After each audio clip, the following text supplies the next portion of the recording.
ရဲဘော်တို့ဒီနေ့ဟာနယ်ချဲလွတ်မြောက်ရေးလှုပ်ရှားမှုနဲ့စတင်တည်တည်ခဲ့ပြီးတိုင်းရင်းသားလက်နက်ကင်တွေနဲ့ပြည်သူ့ကာကွယ်ရေးတပ်ဖွဲ့ဝင်တွေကိုရွေးကောက်ပွဲလမ်းကြောင်းရေးဖို့စစ်ခေါင်းဆောင်ပြောတဲ့သတင်းကိုအရင်ဆုံးတင်ဆက်ပေးခြင်းပါတယ်။တိုင်းရင်းသားလက်နက်ကင်တွေနဲ့ပြည်သူ့ကာကွယ်ရေးတပ်ဖွဲ့ဝင်တွေနဲ့လက်နက်ကင်လမ်းစဉ်ကိုစွန့်ပြီးရွေးကောက်ပွဲလမ်းကြောင်းရေးဖို့စစ်ခေါင်းဆောင်ဗိုလ်ချုပ်မှူးကြီးမင်းအောင်လှိုင်ကမနေ့ညပိုင်းကပြုလုပ်တဲ့နှစ်80ပြည်တပ်မတော်နေ့စစ်ရေးပြမိန့်ခွန်းမှာထည့်ပြောလိုက်ပါတယ်။လက်နက်ကင်လမ်းစဉ်ကိုစွန့်ပြီးပါတီနိုင်ငံရေးလမ်းကြောင်းနဲ့ရွေးကောက်ပွဲလမ်းကြောင်းတွေကတဆင့်နိုင်ငံရေးပြည်ထနာကိုနိုင်ငံရေးနယ်လမ်းနဲ့ဖြည့်ရှင်းဆောင်ရွက်နိုင်ဖို့ဖိတ်ခေါ်ကမ်းလှမ်းထားပြီးဖြစ်တယ်လို့သူကပြောပါတယ်။နိုင်ငံရေးပြည်ထနာကိုတွဲဆုံဆွေးနွေးရေးနယ်လမ်းနဲ့သာအဖြေရှာနိုင်မှာဖြစ်တာကြောင့်ငြိမ်းချမ်းရေးဆွေးနွေးမှုတွေကိုအမြဲတမ်းကြိုဆိုလမ်းဖွင့်ထားကြောင်းထပ်မံအတည်ပြုပြောကြားလိုတယ်လို့ဗိုလ်ချုပ်မှူးကြီးမင်းအောင်လှိုင်ကပြောခဲ့တာပါ။နှစ်80ပြည်တပ်မတော်နေ့စစ်ရေးပြမိန့်ခွန်းမှာတပ်မတော်ကအမျိုးသားနိုင်ငံရေးမှာဆက်လက်ဦးဆောင်သွားမယ့်အကြောင်းနဲ့ရွေးကောက်ပွဲအနိုင်ရပါတီကိုနိုင်ငံတော်တာဝန်လွှဲပေးမယ့်အကြောင်းပါသူကထပ်မံကတိပြုပါတယ်။ဒုတိယသတင်းတပုတ်ကတော့ရန်ကုန်မန္တလေးလမ်းဟောင်းတိုက်ခိုက်မှုနဲ့စစ်ကောင်စီတပ်သား9ဦးသေဆုံးဆိုတဲ့သတင်းပဲဖြစ်ပါတယ်။မလ29ရက်မနက်ပိုင်းမှာပဲခူးတိုင်းအုတ်တွင်းမြို့နယ်ရန်ကုန်မန္တလေးအမြန်လမ်းဟောင်းပေါ်မှာစစ်ကောင်စီတပ်သားတွေလိုက်ပါလာတဲ့အိမ်စီးကားနဲ့ရထားတွေကိုတိုက်ခိုက်ခဲ့တဲ့ဖြစ်ရပ်တစ်ခုဖြစ်ပွားခဲ့ပါတယ်။ဒီတိုက်ခိုက်မှုကြောင့်စစ်ကောင်စီဘက်က9ဦးသေဆုံးခဲ့ရလို့တောင်ပိုင်းစစ်ဒေသအမှတ်2စစ်ဒေသခွဲကပြောပါတယ်။ဒီဖြစ်ရပ်ကမနက်6နာရီလောက်မှာစတင်ခဲ့တာပါ။ညောင်ကျေတောက်ဆိုတဲ့အပိုင်းမှာပြည်သူ့ကာကွယ်ရေးတပ်မတော်ကဗျူဟာ23စစ်တောင်းစစ်ကြောင်းကလုံခြုံရေးစစ်ဆေးမှုတွေလုပ်နေချိန်မှာဖြစ်ပွားခဲ့တာပါပြီးတော့မနက်9:45မိနစ်လောက်မှာညောင်ကျေတောက်ရဲစခန်းကနေထွက်လာတဲ့အိမ်စီးကားဖြူရောင်တစ်စီးမှာစစ်ကောင်စီတပ်သား6ဦးလိုက်ပါလာပြီးနောက်ထပ်ရထားကောင်းတွေတိုနဲ့အတူတပ်သား10ဦးလည်းပါလာပါတယ်အဲ့ဒီအချိန်မှာတော်လန်ရေးတပ်ဖွဲ့တွေက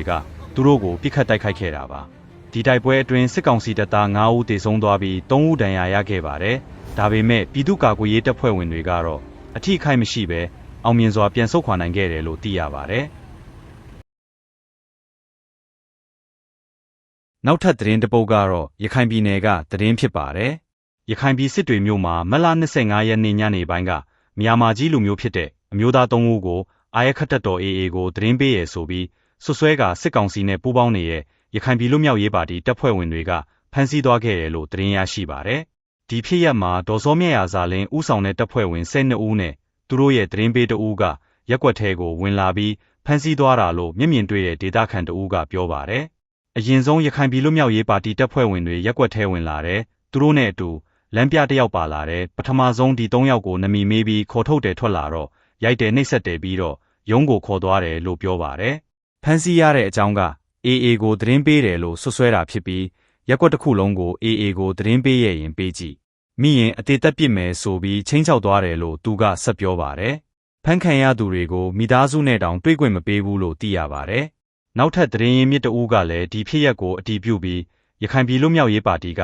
စစ်ကောင်စီနဲ့ပေါင်းပြီးဧည့်စာရင်းစစ်တယ်။အဲ့ဒီမှာဖမ်းသွားတာပါလို့ပြောပါတယ်။ရခိုင်ပြည်လွတ်မြောက်ရေးပါတီဟာစစ်ကောင်စီနဲ့ပူးပေါင်းပြီးဒေသခံတွေကိုဖမ်းဆီးနှိပ်စက်တာတွေလုပ်နေရလို့ဒေသခံတွေကပြောနေကြပြီးသူတို့ပါတီရဲ့3နှစ်မြောက်နှစ်ပတ်လည်ကိုလည်းမလ20ရက်ကစစ်တွေမှာကျင်းပခဲ့ပါတယ်။ကချင်ပြည်နယ်ဖားကတ်မြို့နယ်လီဒိုလမ်းမကြီးပေါ်မှာတင်နက်နဲ့ဓာတ်ကင်ဆောင်ထားတဲ့လူတစုကခီးသွားကားတွေကိုဓာပြီးဓာပြတိုက်ခဲ့တယ်လို့ခီးသွားတွေစီကသိရပါတယ်။ဖြစ်စစ်ဖြစ်ပွားခဲ့တဲ့နေရာကတော့လီဒိုလမ်းမကြီးပေါ်ဖားကတ်မြို့နယ်လဝါရွာနဲ့မိုးကောင်မြို့နယ်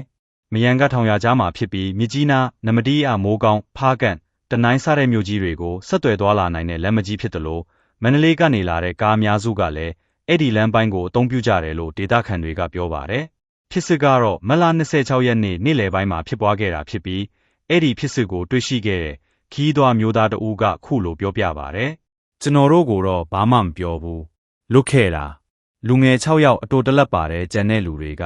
ကဓားတွေနဲ့ကိုတွေကလူနာတင်မှုလွတ်ပေးလိုက်တဲ့အရင်တစ်ခါကတော့အဲ့လိုမျိုးဖြစ်ဖူးသေးတယ်လို့ပြောပါတယ်။အဲ့ဒီလက်နက်ကင်ဆောင်ထားတဲ့လူငယ်6ဦးဟာအဲ့ဒီလမ်းမကိုဖြတ်တန်းလာတဲ့ကားနဲ့ဆိုင်ကယ်အားလုံးကိုရက်ခိုင်းပြီးဓာပြတိုက်ခဲ့တာဖြစ်ပြီးကား10စီးခန့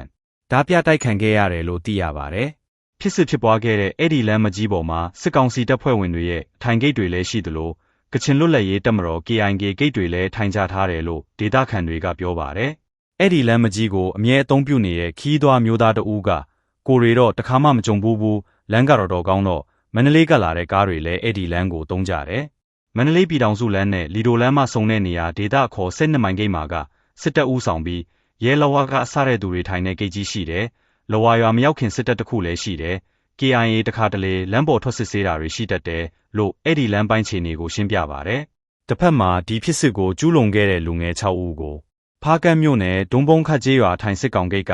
ဖမ်းဆီးလိုက်ကြောင်းသတင်းတွေထွက်နေပေမဲ့အတိမပြုတ်နိုင်သေးပါဘူး။ပြီးခဲ့တဲ့မက်လ6ရက်နေ့ကလည်းအဆိုပါလီဒိုလန်းကြီးပေါ်ကလဝါကျေးရွာတဝိုက်မှာပဲခီးသွားတွေဓာပြတိုက်ခံခဲ့ရသေးပြီးအခုလိုဖြစ်စစ်မျိုးမကြာခဏဖြစ်လေရှိတယ်လို့သိရပါတယ်။ဖားကန့်ဒေသဟာမြန်မာနိုင်ငံရဲ့ကြောက်စိမ့်တိုက်တရားမျိုးလို့လူအများကသိကြတဲ့အပြင်နိုင်ငံတော်ဝန်ကလူငယ်လူကြီးကြားမှမရွေးရွှေ့ပြောင်းလာပြီးအလုတ်လုတ်ကင်ကြရနေရလဲဖြစ်ပါတယ်။အခုလိုအဆုံးထိကြည့်ရှုပေးကြတာကျေးဇူးအထူးတင်ပါတယ်။နေ့စဉ်သတင်းတွေကိုမနက်ညတင်ဆက်ပေးသွားမှာဖြစ်ပါတယ်။စောင့်မျှော်ကြည့်ရှုအားပေးနိုင်ပါတယ်။